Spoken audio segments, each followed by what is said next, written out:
you've filled in your profile, you've been approved, and now you are looking at your jobs to see what's available. And let's say you find one here that you like.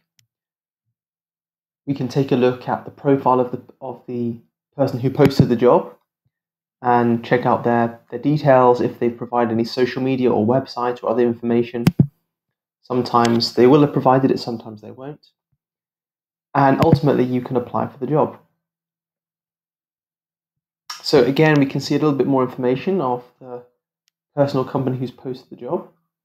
We see the information about the job itself, the category it's posted in, the budget, what type of contract they would prefer, and some description about the job itself. And here's the section where you can complete in order to send your proposal. So there's an information box here where you can fill in your description. So you could say, for example, I'm going to provide a fab service. Here's what I'll do.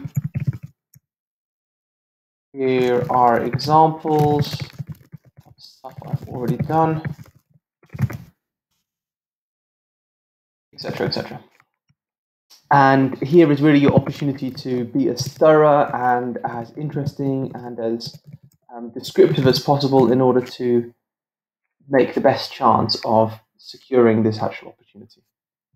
And here is where you can give some idea of how you want to break the project up. So in this case, the customer has said that they prefer a system where they pay by task. Now, let me explain what that means. So in this case, you have a choice of what type of contract or milestone, if you like, that you can choose. And there are two types. There's an individual milestone and a repeating milestone. Now, an individual milestone, as you can see, it has a description. So you will say, for example, I'll design a logo with 2 iterations, for example, and you put in a cost. So let's say £100. And there's a deadline here as well. You can select what kind of deadline you're suggesting. And then you save that. Now, what this means is that once you've completed this task, so first thing that will happen is it will go to the customer. The customer will have a look at the information and they'll decide, am I happy to pay this amount for this? And of course, you can have a conversation with the customer to decide, to help you liaise and make a decision as to how to move forward with respect to the milestones. But ultimately, if the customer is happy, then they'll pay for it. That money, that in this case £100, will sit and it will be held until the customer is happy with your work. And when they're happy with your work, they'll click a button that says approve. And what this means is that the £100 in this case will go from their account into your account, and it will go straight into your bank account. So in other words, whatever you put here needs to be completed to the customer's satisfaction before you'll be paid this amount of money. Now let's look at the other type of contract. So the other type of contract or milestone is called a repeating milestone. Now in this case, you describe what you're going to do. Again, you could say, I will work on designing your logo. In this case, it's not a one-off situation, it's repeating. So here we'll say, okay, my hourly rate is £50 per hour, and I'm going to do, let's say, 10 hours per week or per month. In this case, let's say per week.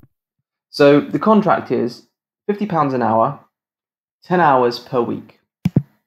And if the customer accepts this, what will happen is that at the end of the week, however many hours you've completed will be billed to the customer. And if the customer doesn't dispute that those funds will be transferred again to your bank account. So let's say you start work on Wednesday and you do some work on Thursday, on Friday, whenever you decide, okay, let me update, and I'll show you in a second that you can submit the number of hours you've worked. Let's say 5 hours, and you can leave a note and say, this is what I did in that time. Then on Sunday at midnight, the customer will be sent an email to say, okay, this is the number of hours that you completed. And whatever is the latest hours that you put in at that point at midnight on Sunday, those are the hours and the value that will be sent through to the customer. And if you forget to put something in, that's on you, and you'll need to make it up next week or work out with the customer how to manage that. For example, you could, in that case, create an individual milestone for that particular value. Or you can add more hours next week. It's up to you. So the customer will then have some time to think about it, and assuming they don't file they don't dispute that payment for any reason, automatically the following Friday, so they've got 5 days to dispute it, and then on the Friday, the money will be charged to their account and it will be sent automatically to your bank account. So let's run through that again.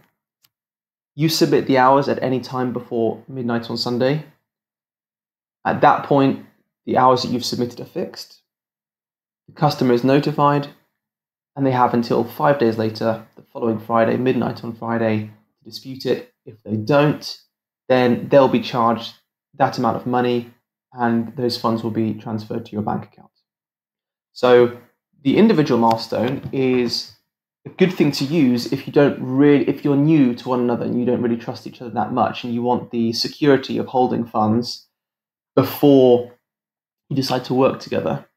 So on the customer side, they don't necessarily trust you, and so they want to have the ability to decide when to send the funds through to you to approve your work.